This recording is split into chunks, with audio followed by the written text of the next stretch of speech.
was every time we watch the platoon from Beirut, if I'm not mistaken, that's who it was. I think it was Beirut. Go down between these buildings down a particular road. There was going to be an IED that went off, whether they hit it just under the dirt or put it in a haystack. We had guys getting hurt all the time. We just knew, like, watch patrol across the road, go behind a building, boom, yep, okay, well, sit here and listen to the radio and see who got hurt this time.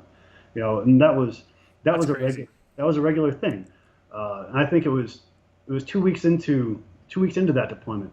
One of my good friends, who was my roommate, pretty much the entire workup, went through boot camp with him. We were both mortarmen, but for whatever reason, he got tasked out to one of the platoons, and for some ungodly reason, they decided to give this kid, this mortarman, the mine detector, the little minesweeper beep beep beep thing. Yeah. And 2 weeks in, he stepped on one.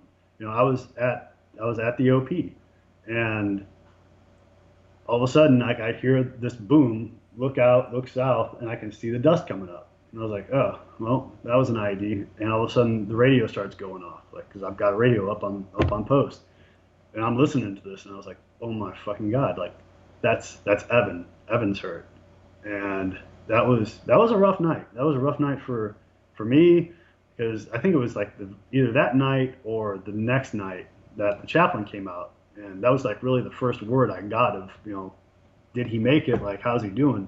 Kind of deal. But fortunately, he was okay. He lost his right leg below the knee, or just below the knee. His right arm was pretty mangled, but he survived. And he was there the day we got off the bus coming home, and he was actually at my wedding. He was one of the groomsmen at my wedding. That's awesome. Later in 2000, it was 2011, I guess, at that point.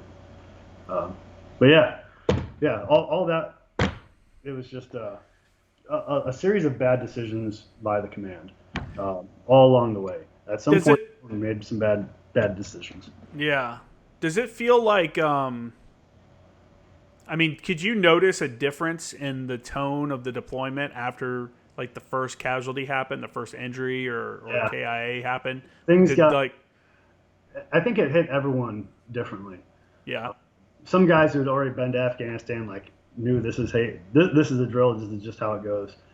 Being, 25-year-old PFC at the time, it was like it hit me a little bit harder.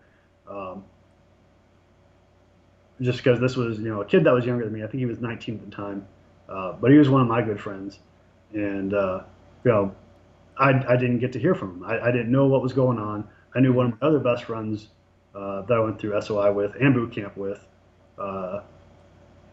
was with him on that patrol. So as soon as I was able to actually talk to my buddy Omar, we kind of tried to hash out, like, dude, what happened, yada yada yada, and figure out, if there was anything more we could do. But the reality is, we still had 90% of a deployment to go by the time we got to talk again. So. Yeah, that's the thing you learn real quick is that, like, I don't know, when you're in or when you're training or even before you're in, you're like, man, I just want to get into the fight, like, it'll be cool to, like, I want to get in there and earn my stripes or whatever. Yeah.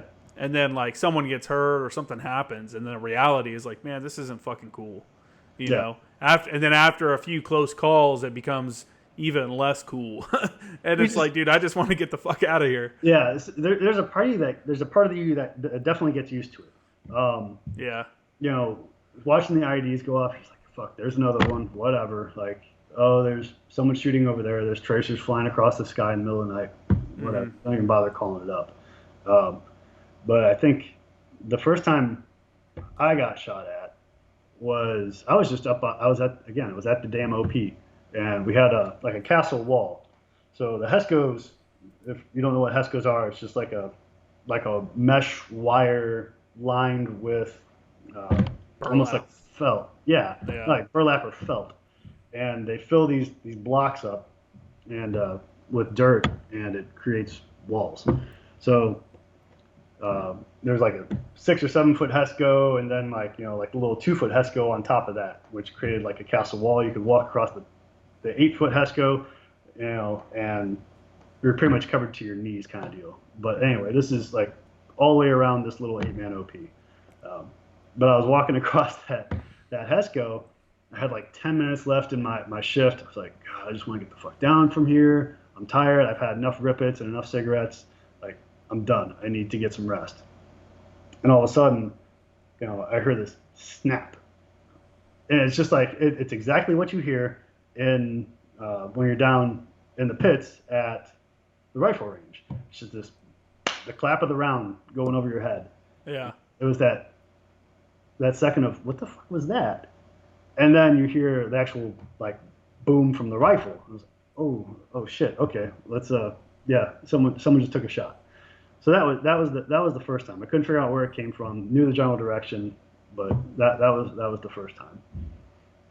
But that's the eye opener. It takes that first round snapping over your head or your friend getting hurt to really set in the realization that you're here now. Like this is happening. So isn't it crazy though how when you come back from those deployments, you're like, fuck man, I am so glad to be back. And then you get back for like 6 months or whatever, and you're like, man, I'm ready to go back on another one. I'm like, I wasn't even home that long. I was home for 2 weeks, and I was like, I'm ready to go back. And yeah, I'm ready to go back. I'm ready to go back. All I want to do is go back. Like the job's not done. And